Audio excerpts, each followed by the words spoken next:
Conway's concerned about President Trump's mental health. George Conway, a Republican lawyer and frequent Trump critic, posted a series of tweets yesterday that included an image from the American Psychiatric Association's Diagnostic and Statistical Manual of Mental Disorders. On Sunday night, Conway wrote simply, "His condition is getting worse," clearly referring to President Trump. George Conway's latest criticism came after the president posted 50 tweets between Saturday morning and Sunday night. Mueller probe, Saturday Night Live, which again was in a rerun, General Motors, and much more. Here's what Kellyanne Conway told reporters when asked about her husband's tweets. Kellyanne, your husband has been tweeting his concerns about the president's mental fitness for office. Are those concerns that you share, or how do you deal with? No, I don't share those concerns. And I have 4 kids, and I was getting them out of the house this morning before I got here and talked to the president about substance. So I may not be up to speed on all of them. President Trump's 2020 campaign manager, Brad Parscale, also weighed in on Twitter, writing, "We all know that President Trump turned down Mr. Kellyanne Conway for a job he desperately wanted. He barely worked at the Justice Department, was either fired or quit, didn't want the scrutiny. Now he hurts his wife because he's jealous of her success. The president doesn't even know him." Again, that's the chair of the 2020 campaign, Joe. More intrigue at the breakfast table this morning for the Conways. That's a place you don't want to go. They always have the same. They always have the same comeback. Yeah. Oh, they're just jealous. They're just jealous. That's how people always say, "Oh, you're just jealous of Donald Trump Jr." Really, seriously? No, you're just jealous of when I was criticizing Marco Rubio, or Sean Hannity. No, I don't. I'm kind of happy with the life I'm living right here. I don't need their lives at all. I don't want their lives at all. And in this case, George Conway, because he has character, would never want to work for Donald Trump for 1 second. In fact, he would be incapable of working for George Conway. So complicated. But Mike Barnicle, come on. As my grandma would say, this really takes the rag off the churn. And it does, because I bet Eddie's grandma said that too. This really takes the rag off the churn. And it does because this is the stuff that Kellyanne Conway tells. You know, this is what Kellyanne Conway tells George Conway at night. How do I know that? Oh, I've seen her in real time. I know that because this is the way Kellyanne Conway would talk to us when she thought Donald Trump was going to lose the election.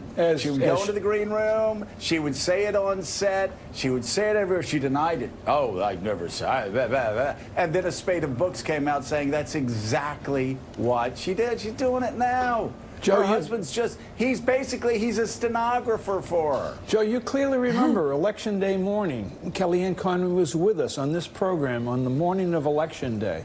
And after her appearance, I was walking out with her in a commercial break. I was trying to leave to go to LaGuardia, but that's another story. Of course you were. On Election Day. I'll be right back. And I said to her, I said, "Boy, I bet you're going to be glad when this is over, Kellyanne." And I said, "It's got to have been some experience." And she looked at me and she said, "Oh, Mike," she said, "this was just like spending a semester abroad," meaning with the Trump campaign. She thought they were going to lose. So I don't know whether she's relating, coming home from work and telling her husband, "Oh, you're not going to believe what happened today," and this would trigger one of his tweets. That we don't know. We'll probably never know. But Jim Vandehei, the tweet from the campaign manager about Kellyanne Conway's husband, I don't know why I maintain some level of shock about the internal ridiculousness of the Trump administration, but that was kind of shocking to me. What is going on here?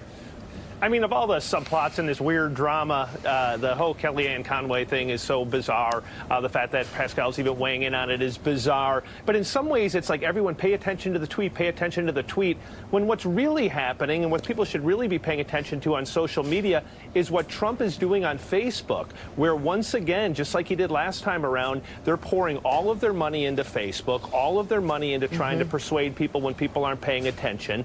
30% of people are getting their political coverage right now on Facebook, and Fox News is the #1 performing media site on Facebook. So again, just like last election, when people weren't paying attention to the Russians and people weren't paying attention to what Trump was doing, he's using the other social media platform that we spend less attention on, I think, to a much greater effect. He's already spent more than every single Democratic candidate combined. And this was the story of 2016.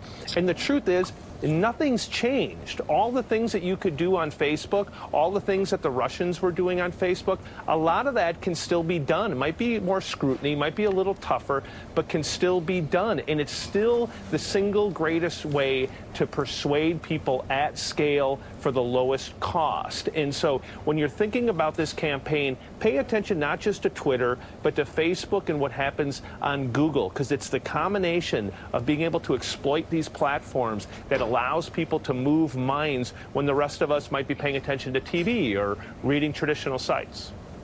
And boy, I tell you what, Mika, I saw it yesterday in particular with a debate I was having on Twitter. Not really a debate. I was actually putting up historical facts that couldn't be debated.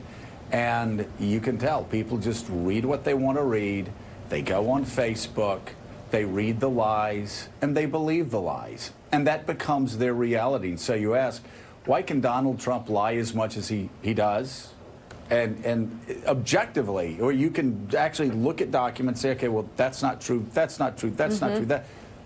So much of it has to do with Facebook. He buys a lot of ads on Facebook. And there's no standards on Facebook. And there are, as Facebook has shown us, they have absolutely no standards. They allow lies to stand. It's really going to be interesting how history looks at technology and Facebook and big tech. I can tell you right now.